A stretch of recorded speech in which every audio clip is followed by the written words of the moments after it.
keel.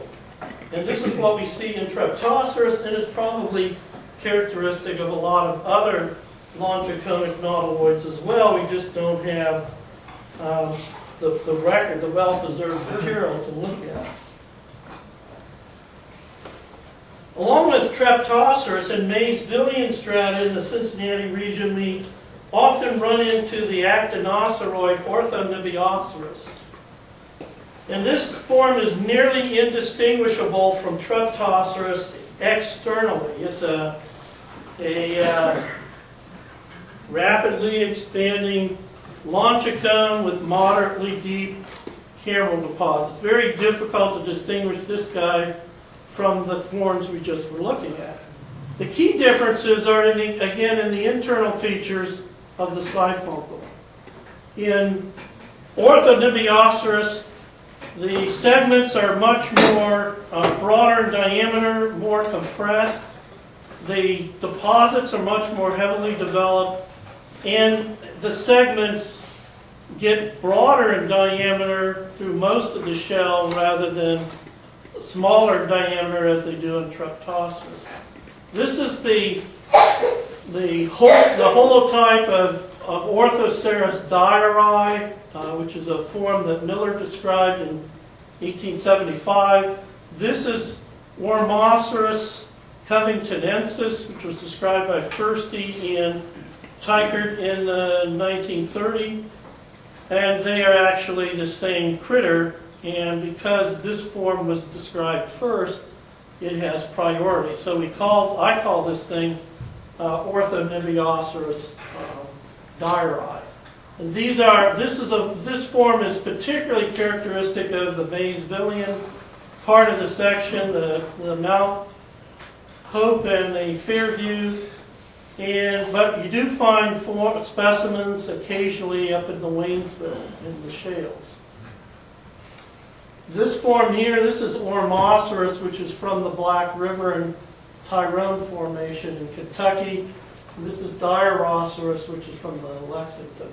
So these are other actinocerates. This form, even though it looks like Treptoceros, is actually in a whole different order of cephalopod. Is that Flowers paper? Do what? Is that Flowers paper? What paper is that? Well, that's my All right. USGS professional paper. Treptoceros and Orthonibioceros are found occasionally associated with fragmentary, usually poorly preserved specimens of large endosauroids. These are usually identified as one of several species of Endoceras, described by James Hall from older Chatfieldian Trenton limestone in the classic locations up in New York's upstate New York. These consist of large, smooth-surfaced longicones with large diameter ventral siphuncle, and as I mentioned, are usually referred to as Endoceras. However, it turns out that James Hall never designated a type species for Endoceras when he described the genus in 1847. So along comes our buddy S.A. Miller in 1889, and he selects this species called Endoceras annulatum as the genotype for Endoceras. Unfortunately, it's different from, well, actually it turns out to be fortunate, but it's different from all of the other Endocerids that Hall described because it's more slender, gradually expanding in shape, and it has these raised oblique annuli going transversely across the shell. All of the other nautiloids that were described by Endocerids, that were described by Hall at the same time, are smooth and are more rapidly expanding shells. Here you can see the typical Endoceroid structure. This is the large diameter siphuncle, and these are the endocones. The apical ballast that we find in these forms is this cone and cone structure. Unfortunately, these things are usually heavily recrystallized.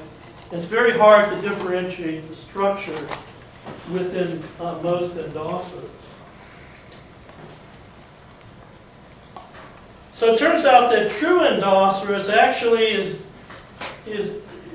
doesn't occur in the Cincinnatian series. That all of the forms we have are smooth-shelled, rapidly expanding forms that actually belong to another genus called Camarasaurus.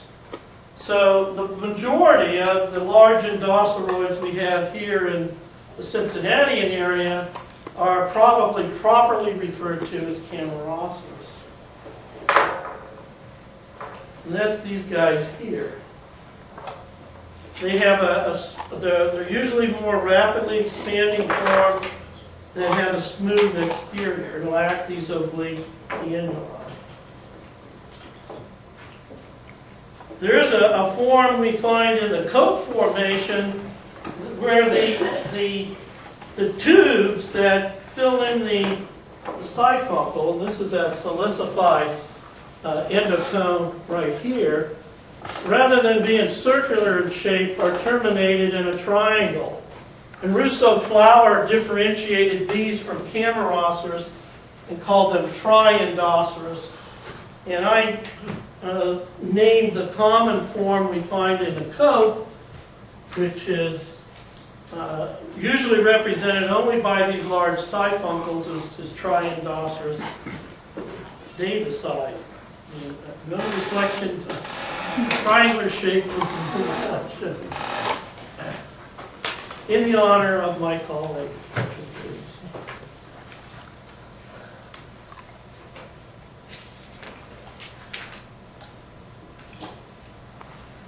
So, endoceroids are among the largest known nautiloids. Well, how big did they get? In the Cincinnatian series, I've observed more or less complete shells about 6 to 8 feet in diameter, or in length. I guess I better clarify that one. And they're about 10 inches in diameter. Wow. These are usually the ones I found that were pretty complete. Body chamber and shell were clay steinkerns in the trilobite shale over in southeastern Indiana. This is another specimen here. You can come up after the talk and take a look at it. This is probably a Camarasaurus from the Saluda Formation. This is the chambered part of the shell. It's broken up into these chambers. This is the body chamber here. This is where the animal lived. And then you flip the thing over and you can see this tubular siphuncle, this great big siphuncle, where the siphuncles in these Cryptoceros and Orthonibioceros are small bead-like things. They're great big tubes in these endoceroids. So the biggest ones I've seen probably around 8 feet long here in the Cincinnati. Kurt Teichert, back in the 1960s,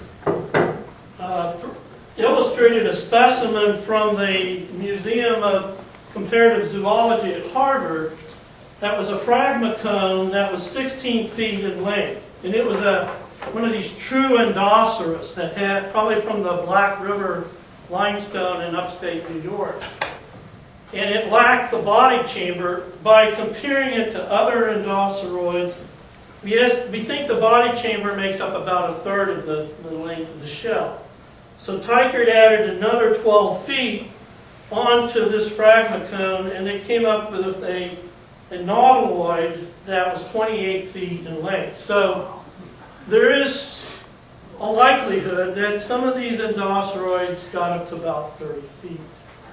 They weren't quite as big as the ones that are on the Discovery Channel, floating around and chasing the diver in the scuba gear. How big around were they? Probably about, I've seen specimens out of Platteville, which is Black River in the upper Mississippi Valley. They're about this big around. So it's a long, narrow critter. And of course, a lot of people say, how in the hell excuse me, how did this thing navigate up in the water column? And it may be that they did as juveniles, but as they got bigger, they may have spent most of their life laying on the bottom. Well then, how did they get enough food to sustain an animal of that mass? I mean, it's going to be kind of hard for a 30-foot nautiloid to sneak up on anything. I don't know. If you take that Museum of Comparative Zoology specimen that you talked about and project the apical angle, the animal, the aperture, assuming it's an even cone, is going to be about 19 inches in diameter, which is a pretty good size animal. And again, that says something about